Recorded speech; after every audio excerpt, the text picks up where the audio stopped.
Bon, ben avec cette température, moi je sais plus comment m'habiller, je sais pas si je mets un pull en laine, si je mets une petite robe d'été, et je pense aux vignerons et je me dis que vraiment ça doit être hyper compliqué pour eux, hein. Ils savent pas sur quel pied danser. Bon, je vais mettre cette veste. Bonjour à tous, j'espère que vous allez bien. Vous n'êtes sans doute pas passé à côté de cette information qui a occupé tant les vignerons que les médias dans la semaine du 5 au 10 avril 2021. Je veux parler bien entendu de la vague de gel qui a particulièrement impacté le vignoble français. C'est un épisode un peu particulier, beaucoup plus branché actualité plutôt que question du vin. Néanmoins, il était important pour moi de vous expliquer ce qui s'est passé vraiment, quelles ont été les réactions des vignerons pour lutter contre ce gel, quel est l'impact que le gel a eu sur la vigne en 2021. Nous allons le voir ensemble et sans plus tarder, je vous souhaite une bonne dégustation. La nuit du 5, 6 et 7 avril 2021, une vague de froid s'abat sur l'ensemble du vignoble français. Cette vague de froid, elle signifie des températures qui vont jusqu'à moins 10 degrés pendant une semaine dans le vignoble durant la nuit. Aujourd'hui, les chiffres annoncent qu'au moins 80% du vignoble français a été touché négativement par cette vague de froid. Et on parle aujourd'hui de calamité agricole. Donc globalement, les mots sont là, les mots sont forts et la situation, elle est pas franchement belle pour le vigneron. Alors, vous allez me dire, en quoi est-ce qu'on considère que c'est une catastrophe et pourquoi ce serait une catastrophe? La vigne, comme tout végétal, répond aux appels de la nature dans sa globalité. C'est-à-dire que, rappelez-vous, au début du mois d'avril, nous avions des températures avoisinant les 20-24 degrés. Je ne suis pas présentatrice météo, mais bref. Et donc, les températures étaient clémentes. Il faisait beau, il faisait chaud, et la vigne s'est dit... c'est le moment, allez, la sève a doucement atteint le haut des branchages et les premiers bourgeons sont sortis au grand bonheur de tous. Je ne vais pas revenir particulièrement sur le cycle végétatif de la vigne ni sur ce qui se passe au printemps dans les vignes puisque j'ai fait une vidéo que vous allez pouvoir retrouver juste là. Néanmoins, ce qu'il faut savoir, c'est que lorsque, je vous le disais, la sève remonte dans les branchages, c'est un petit peu la période où le végétal est le plus vulnérable. Un petit peu comme vous le matin, vous voyez, quand vous vous réveillez, certains le café il est nécessaire avant qu'on ait une interaction sociale. Et bah la vigne c'est pareil, si vous voulez, elle était en train de se réveiller de son hiver qui était difficile et très long, et donc elle n'est pas prête à subir les conséquences climatiques telles que des vagues de gel qui durent pendant une semaine. La période où le bourgeon va éclore sur le végétal est appelée le débourrement. Il y a comme un espèce de duvet qui se crée autour du bourgeon pour le protéger. Et bien c'est ça qui a été frappé par la vague de gel. Donc la vigne est assez vulnérable à cette période, notamment parce que les premiers bourgeons et leur duvet commencent à éclore.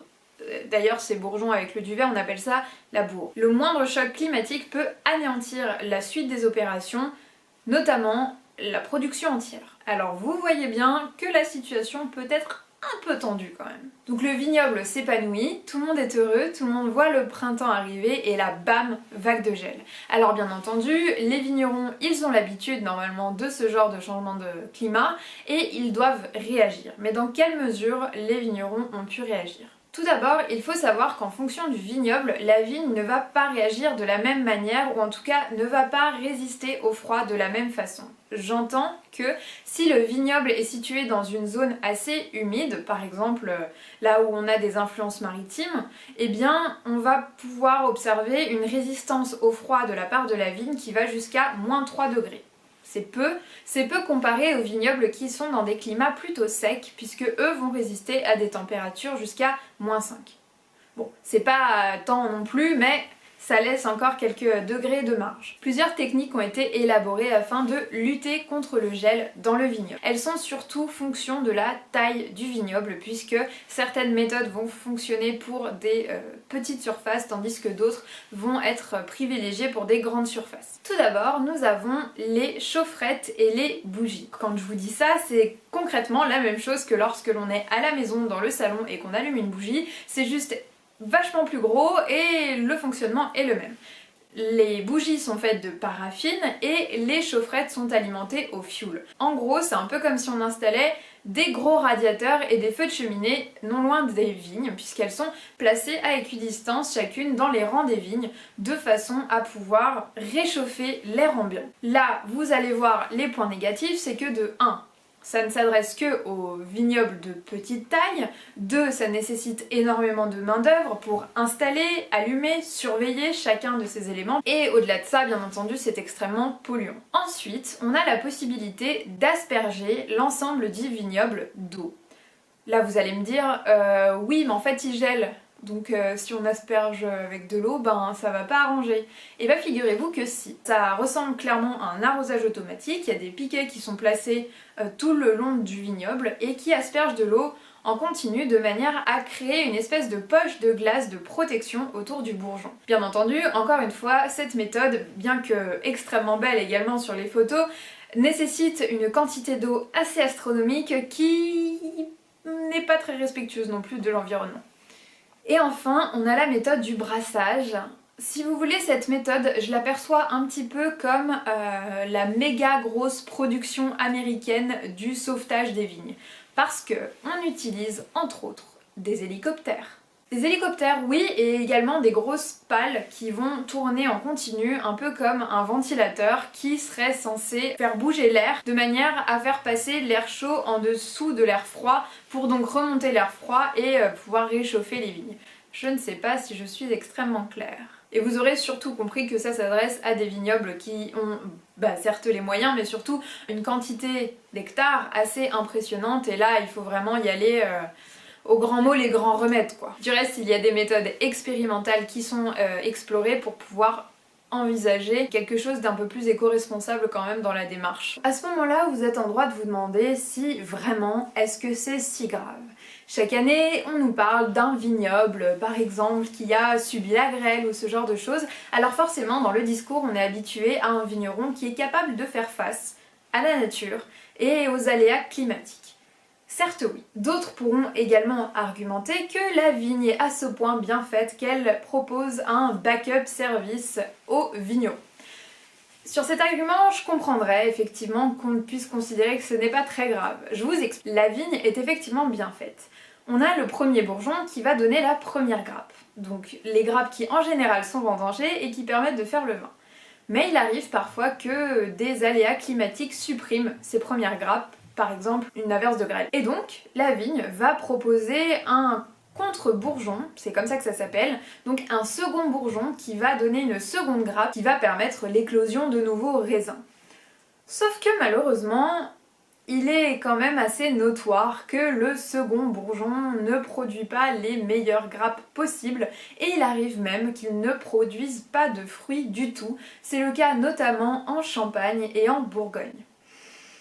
On peut donc attester que cette vague de gel a été à la fois violente, destructrice et surtout elle amène à un avenir incertain pour les vignerons. Alors bien sûr, le débat reste ouvert dans la communauté des vignerons.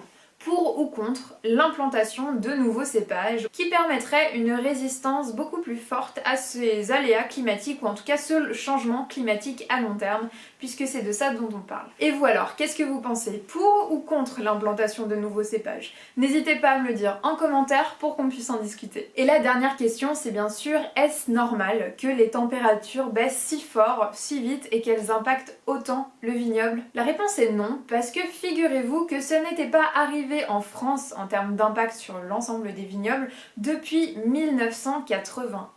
91. Je n'étais pas née. Certes, en 2017, les vignerons avaient eu très peur, mais ils ont bien réagi, et comparé à ce qui se passe en 2021, finalement, c'était pas si terrible. Bien entendu, tout ce qui se passe est fortement lié au dérèglement climatique. Alors, bien sûr, politiquement, on peut ou pas y croire. Il se trouve que lorsqu'on observe le végétal qui ne fait que réagir à l'ensemble des signaux que la nature entière lui envoie, on ne peut pas considérer la question autrement. Malheureusement, si ces aléas dans les températures deviennent la nouvelle norme, il va falloir quand même beaucoup de temps pour que le végétal puisse s'endurcir et apprendre à réagir. Alors bien entendu, je ne dis pas du tout que le vignoble n'est pas habitué à ce genre de gelée. Pas du tout. Il se trouve qu'il y a une période dans le calendrier viticole et même plus largement de tout bon potager, c'est ce qu'on appelle les saints de glace. Les saints de glace, ce sont les cavaliers de l'apocalypse du potager, ça s'étend entre le 11 et le 13 mai. C'est la période où il y a les dernières gelées. Après ça, il n'y a plus de choc de température pour la vigne, elle peut s'épanouir tout l'été jusqu'au vendange. Les saints de glace, ce sont des gelées donc intempestives qui risquent de mettre en péril le vignoble. Donc là, vous faites le calcul et vous vous rendez compte qu'en 2021, ce sera double peine pour le vigneron. Bref, force à vous, vignerons et vigneronnes du pays, parce que vraiment, vous allez en avoir besoin. Et voilà, on en a à présent terminé avec cette vidéo, j'espère qu'elle vous aura plu et que vous aurez appris quelque chose. Comme chaque semaine, je vous invite à replacer ces informations dans une conversation que vous aurez cette semaine. Personnellement, je prie pour que cette météo cesse ses caprices et que les vignerons puissent obtenir un moment de répit, un moment où ils pourront se poser, observer les dégâts et surtout, j'espère de tout cœur qu'il y aura quand même la possibilité de créer du vin cette année, parce que la problématique se pose à ce niveau-là, quoi. En attendant d'avoir des nouvelles, je vous invite à liker, commenter et pourquoi pas partager cette vidéo. Et si vous appréciez mon contenu, vous pouvez me retrouver sur Instagram où on continue l'aventure de l'apprentissage du vin tous ensemble. Allez, il ne me reste plus qu'à vous souhaiter une bonne semaine, à vous dire à mercredi prochain et surtout n'oubliez pas, santé! J'ai toujours été en France et je pense qu'on se rendait pas compte de la chance qu'on avait de prendre la voiture et d'aller voir quelqu'un. 2-3 heures, tu peux quand même être dans pas mal de vignobles de chez toi. C'est clair. Donc là, ouais, ce confinement, par exemple, nous a remis un peu, voilà,